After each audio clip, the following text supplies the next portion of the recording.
మొట్టమొదటి చూసుకున్నట్లయితే హన్మకొండ జిల్లాలో జోరుగా నకిలీ విత్తనాలు అనేవి సాగుతుండవి. అయితే ఈ నకిలీ విత్తనాలు అయితే పోలీసులు ట్రాన్స్పోర్ట్స్ వాళ్ళు అయితే పట్టుకున్నారు. దాదాపు 2 కోట్ల విలువైన నకిలీ విత్తనాలను పట్టుకున్నారు. దీన్ని సిపి రంగనాథ్ అయితే సీజ్ చేశారు. సో దీని మీద మరింత సమాచారం మా వరంగల్లో ప్రతినిధి స్వామి లైవ్ లో అందుబాటులో ఉన్నారు. స్వామి చెప్పండి. Good evening Varun.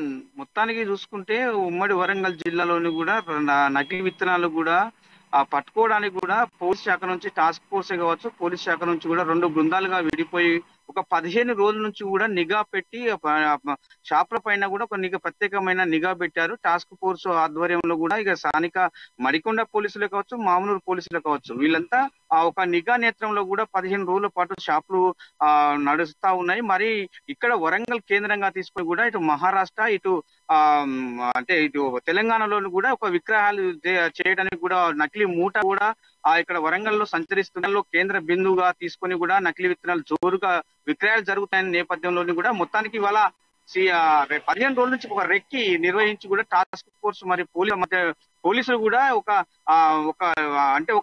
నైపుణ్యంతో వారి నైపుణ్యంతో కూడా విక్రయదారులను కూడా గుట్టురట్టు చేసిన విషయం కూడా ఇవాళ సిపి ఏవి రంగనాథ్ కూడా వెల్లడించారని తెలిసింది. మొత్తానికి శ్రీనివాస్ పాండు వాళ్ళిద్దరి పైన కూడా పీడియాక్ట్ కేసు పెట్టారు. మొత్తానికి చూసుకుంటే 2 కోట్ల విలువ గల నకిలీ విత్తనాలు కూడా ఇవాళ సీజ్ చేశారు. అందులో భాగంగా 9,765 ప్యాకెట్లతో అంటే నకిలీ ప్యాకెట్లతో కూడా ప్యాకింగ్ చేసే నకిలీ ఇలాంటి స్టిక్కర్ లేని విత్తనాలను కూడా ఇవాళ వాటితో పాటు కూడా విత్తనాలను కూడా ఇవాళ సీజ్ చేసినట్టు కూడా తెలుస్తా ఉంది. సుమారు 2 కోట్ల విలువ చేసే నకిలీ విత్తనాలు మాత్రము వాటితో పాటు 12 మందిని కూడా వాళ్ళ పోలీసు అదుపులో తీసుకున్నట్టు సమాచారం ఉంది. మొత్తం సిపి గారు వరంగల్ సిపి మాత్రం ఏవి రంగనాథ్ కూడా ఇలా 15 మందిని కూడా అరెస్ట్ చేశామని కూడా ప్రెస్ మీట్ లో వెల్లడించడం జరిగింది. మొత్తానికి ఇక్కడ ఉమ్మడి వరంగల్ జిల్లా వ్యాప్తంగా కూడా రైతులకు సాగు చేసి రైతులు కూడా దాన్ని విక్రయించేటప్పుడు కూడా కంపెనీ కాదా అని కూడా చూసుకోవాల్సిన బాధ్యత కూడా రైతు పైన ఎంతో ఆధారపడి ఉన్నది. ఆన్లైన్ లో వచ్చే విత్తనాలు ఎప్పటి నుండి నకిలీ విత్తనాల విక్రయాలు అనేది హన్మకొండ జిల్లాలో సాగుతుంది? రైట్ వరుణ్, ఒక నెల రోజుల నుంచి ఒక నెల రోజుల నుంచి కూడా నకిలీ విత్తనాలు జోరుగా సాగుతున్న సమాచారం మేరకు 15 రోజుల నుంచి వరంగల్ సిపి ఏవి రంగనాథ్ ఆధ్వర్యంలో కూడా ఒక టాస్క్ ఫోర్స్ పోలీసులు కూడా ఒక 2 బృందాలుగా విడిపోయి కూడా ఒక మూటాను మాత్రం వరంగల్లో సంచరిస్తున్న మూటాను ఇటు మహారాష్ట్ర నుంచి ఆంధ్ర నుంచి తీసుకొచ్చిన విత్తనాలు కూడా ఒక కంపెనీ పేరుతోని కూడా ఇవాళ విక్రయ ఒక కంపెనీలో కూడా చేస్తున్న క్రమంలో కూడా ఒక 2 బృందాలు మాత్రం పోలీసు టాస్క్ ఫోర్స్ బృందాలు మాత్రం పట్టుకున్నట్టు మొత్తం 15 రోజుల నుంచి రెక్కి నిర్వహించారని చెప్పుకోవచ్చు వరుణ్.